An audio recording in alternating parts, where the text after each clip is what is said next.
Good morning my dear students. मैं Shantaram Chaudhary Gayatri school Sanchore के YouTube channel में आपका स्वागत करता हूँ।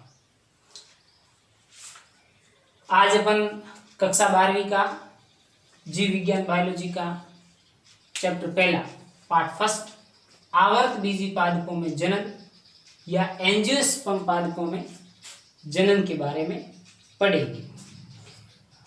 प्रिय विद्यार्थियों, सबसे पहले यहाँ पर बात आई है रिप्रोडक्शन या जनन।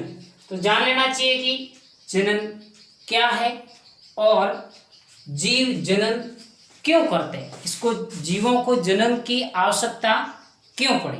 तो इसको समझने के लिए कि जनन क्या है, डिफाइन रिप्रोडक्शन। तो कि जीव अपनी वंशवृद्धि को बनाए रखने के लिए जनन करते हैं, अर्थात सिंपल सा कहना चाहे कि जीवों द्वारा अपने समान नई संतति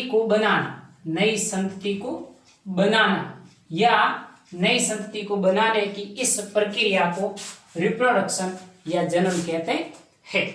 तो ये होगी जनन की परिभाषा। अब बात आती है नीड फॉर द रिप्रोडक्शन, कि जीवों में जनन की आवश्यकता क्यों पड़ी। और आवश्यकता क्यों पड़ी? क्योंकि प्रत्येक जीव अपनी वंशवृद्धि को बनाए रखना चाहता है। प्रत्येक जीव चाहता है, कोई भी ऑर्गेनिज्म चाहता है कि हमारी इंडिविजुअल अपनी एक संतति हो। तो इस संतति को निर्मित करने के लिए जनन की क्या पड़ती है? आवश्यकता पड़ती है। और जनन के माध्यम से नए जीव को विकसित किया जा सकता है। तो ये है नीड फॉर द रिप्रोडक्शन, जनन की आवश्यकता। अब नेक्स्ट टॉपिक है अपना, वो है जीवों में जनन का महत्व। अब जीवों में जनन की इंपॉर्टेंस क्या है? जनन नहीं करेंगे तो क्या होगा, जनन यदि इसमें हो रहा है तो क्या होगा। तो सबसे पहला जब परिभाषा में आपको बता दिया कि अपनी वंशवृद्धि को बनाए रखने के लिए जीव है वो जनन करता है। वंशवृद्धि को बनाए रखने के लिए जीव क्या करेगा? जनन करेगा। दूसरा, जीव अपने अस्तित्व को बनाए रखने के लिए, अपना अस्तित्व एज इट इज जीवन में बनाए रखने के लिए, जीवों का अस्तित्व अपना एज इट इज बना रहे, इसके लिए जीव जनन करते हैं। नेक्स्ट है नए लक्षणों का समावेशन करने के लिए, नए लक्षणों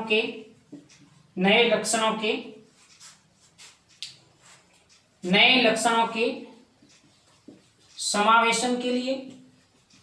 और जैसे ही नए लक्षण इसमें समावेशित होंगे, जो संतति विकसित होगी उसमें जैसे ही नए लक्षण समावेशित होंगे तो ये हमें उद विकास में सहायता प्रदान करता है। इवोल्यूशन यानी कि उद विकास का मतलब क्या हुआ कि एक कोशिकीय जीवों से बहुकोशिकीय जीवों का निर्माण कैसे हुआ, यानी कि प्रकृति पर जीव किस प्रकार से निर्मित हुआ।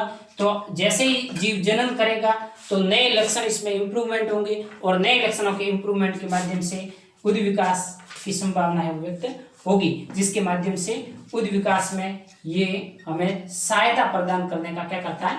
काम करता है। और लास्ट एंड फाइनल इंपॉर्टेंस है कि जीवों को प्रतिकूल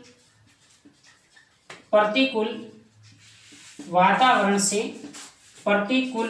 से अपनी सुरक्षा प्रदान करने का क्या करता है? काम करता है। तो यदि आपको इंपॉर्टेंस पूछी जाए तो पहला वंशवृद्धि को बनाए रखने के लिए, जीवों का अस्तित्व बनाए रखने के लिए, नए लक्षणों के समावेशन के लिए, और जैसे ही नए लक्षण इसमें समावेशित होंगे तो जीवों में उद विकास होगा। तो जीव कैसे प्रकृति पर विकसित हुए उसको जानने में हमें हेल्प मिलेगी। और प्रतिकूल एनवायरनमेंट है तो उससे जीव को सुरक्षा प्रदान करने का कार्य भी जनन के माध्यम से हो सकता है।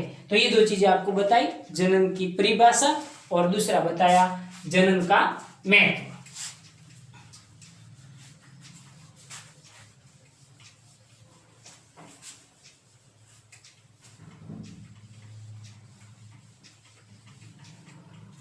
अब आगे डिस्कस कर रहे हैं, नेक्स्ट है वो है टॉपिक आवर्त बीजी पादपों में जनन के प्रकार, types of the reproduction of the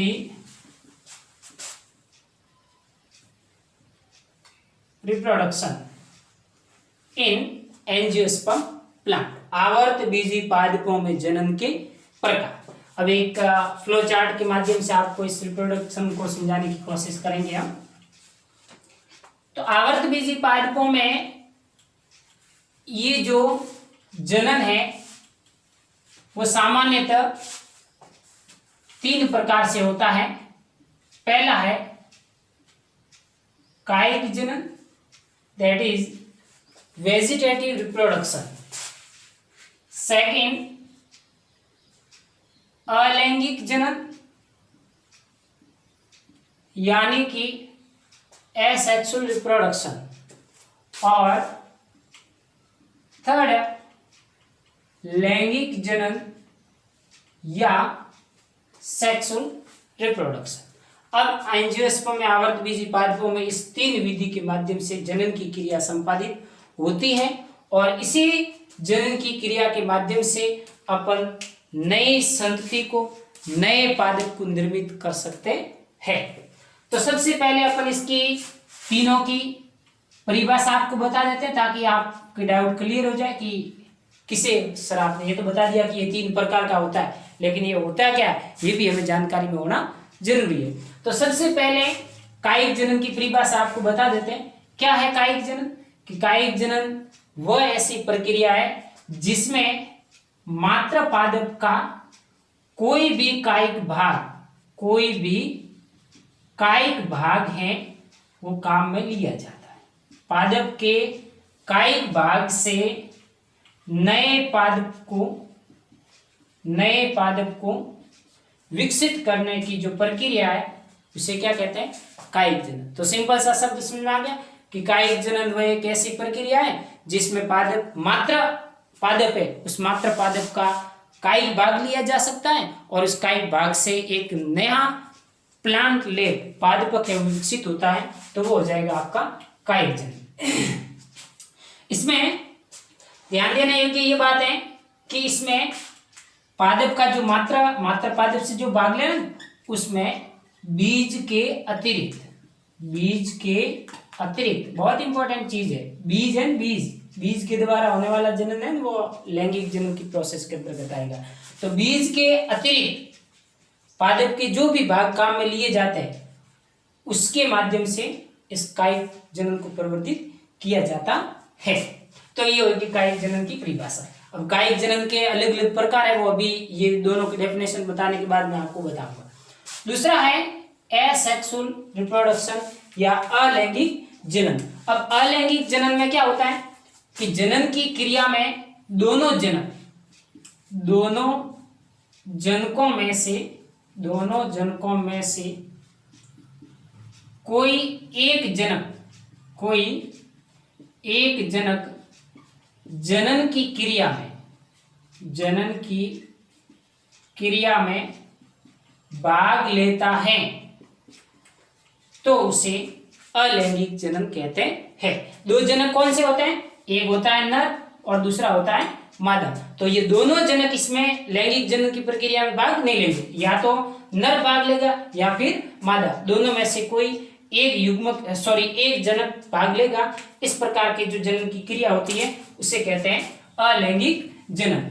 और अलैंगिक जनन में एक और इंपॉर्टेंट चीज है कि इसमें युग्मकों का संलयन नहीं होता है। युग्मकों का संलयन नहीं होता है। और युग्मकों का संलयन युग्मक नर और मादा युग्मक जो बनते हैं, नर के द्वारा नर युग्मक पादप में बात करें तो पोलन ग्रेन परागकण और उसमें वो एग सेल्स और जो भ्रूणकोश निर्मित होता है, तो ऐसे युग्मकों का संश्लेषण इसमें नहीं होता है। तो युग्मकों का संलयन नहीं होगा, ये इंपॉर्टेंट चीज है। और युग्मकों का संलयन नहीं होगा तो फिर इसमें अर्धसूत्री विभाजन नहीं होगा। अर्धसूत्रण की प्रक्रिया संपादित नहीं होगी। और जैसे ही अर्धसूत्रण मतलब अर्धसूत्री विभाजन इसमें नहीं होगा, और अर्धसूत्री विभाजन में हम जानते हैं कि क्या होता है, जीन विनिमय, क्रॉसिंग ओवर होता है। क्या होता है? Crossing over. तो युग्मकों का संलयन नहीं हो रहा है न ही अर्धसूत्री विभाजन अर्धसूत्रण की प्रक्रिया हो रही है, और अर्धसूत्री विभाजन नहीं होगा तो इसमें जीन विनिमय, जीनों का क्रॉसिंग ओवर नहीं हो पाएगा, और जीनों का क्रॉसिंग ओवर नहीं हो पाने के कारण इसमें कोई किसी प्रकार की विभिन्नताएं या वेरिएशन देखने को हमें नहीं मिलेंगे। और जैसे ही वेरिएशन देखने को हमें नहीं मिलेंगे, जिसके फलस्वरूप अलैंगिक जनन की प्रक्रिया के द्वारा जो पादप विकसित होगा वो कैसा होगा? True to type plant. ये इंपॉर्टेंट चीज है, ट्रू टू टाइप प्लांट मतलब क्या कह सकते हैं इसको कि मात्र पादप के समान ही नया पौधा है विकसित होगा। यानी कि जो मात्र प्लांट, फॉर एग्जांपल आपने एक आम की बात कर ले कि आम में अलैंगिक परिवर्तन के माध्यम से कोई पौधा विकसित हुआ, तो इस आम के जो पहले कैरेक्टर थे ऐसे के ऐसे लक्षण उस संतति पीढ़ी में या संतति पादप में भी देखने को मिलेंगे। तो इसको कहते हैं ट्रू टू टाइप प्लांट। किसके माध्यम से? अलैंगिक जनन की विधि से आप मात्र पादप के समान नए पौधे परिवर्तित कर सकते हैं, विकसित कर सकते हैं। इसे असंग जनन या एपोमिक्सिस के नाम से भी जाना जाता है। तो ये अलैंगिक जनन में आपको दो चीजें ध्यान रखनी है।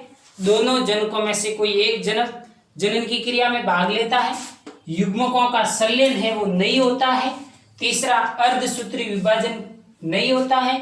अर्धसूत्री विभाजन नहीं होने के कारण इसमें क्रॉसिंग ओवर या जीनों का ओवरलैप नहीं हो पाने के कारण इस प्रकार उत्पन्न संतति में कोई किसी प्रकार के वेरिएशन या विभिन्नता देखने को नहीं मिलती है, और विभिन्नताएं नहीं देखने को मिलती है जिसके कारण इस प्रक्रिया के द्वारा निर्मित होने वाला पादप है वो ट्रू टू टाइप प्लांट होगा। क्लियर? ओके।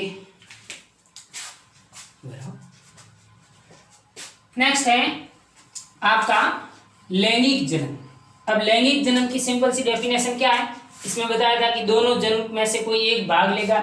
इसमें इस प्रक्रिया में दोनों जनक यानी कि लैंगिक जनन की प्रक्रिया में नर एवं मादा दोनों ही प्रकार के जनक जनन की क्रिया में है वो भाग लेते हैं, और जनन की क्रिया में भाग लेते हैं। और दूसरा, इसमें युग्मकों का निर्माण होगा तो युग्मकों का संलयन भी होगा। तो इसमें युग्मकों का संलयन होगा, और नर और मादा युग्मकों के संलयन से जो 2n जाइगोट या युग्मनज सेल बनेगी, और इस युग्मनज से आगे भ्रूण का विकास होगा, और भ्रूण के विकास होने के दौरान है फिर नया पादप विकसित होता है। और ध्यान देने योग्य बात यहाँ पर यह है कि एंजियोस्पर्म या आवर्त बीजी पादपों में जो लैंगिक जनन की प्रक्रिया है वो किसके द्वारा संपन्न होती है? पुष्प के द्वारा। अर्थात अपन कह सकते हैं कि एंजियोस्पर्म या आवर्त बीजी पादपों में लैंगिक जनन की प्रक्रिया है वो पुष्पों के द्वारा संपन्न होती है। अब पुष्प की क्या संरचना होती है, पुष्प के कौन कौन से भाग पाए जाते हैं, ये अपन नर युग्मकोद्भिद और मादा युग्मकोद्भिद का जब विकास पढ़ेंगे उसी दौरान वापस यहीं से शुरू करेंगे कि ये पुष्प की संरचना होती है, ये इतने भाग होते हैं, उसके बारे में डिटेल से आगे बताएंगे नेक्स्ट चैप्टर।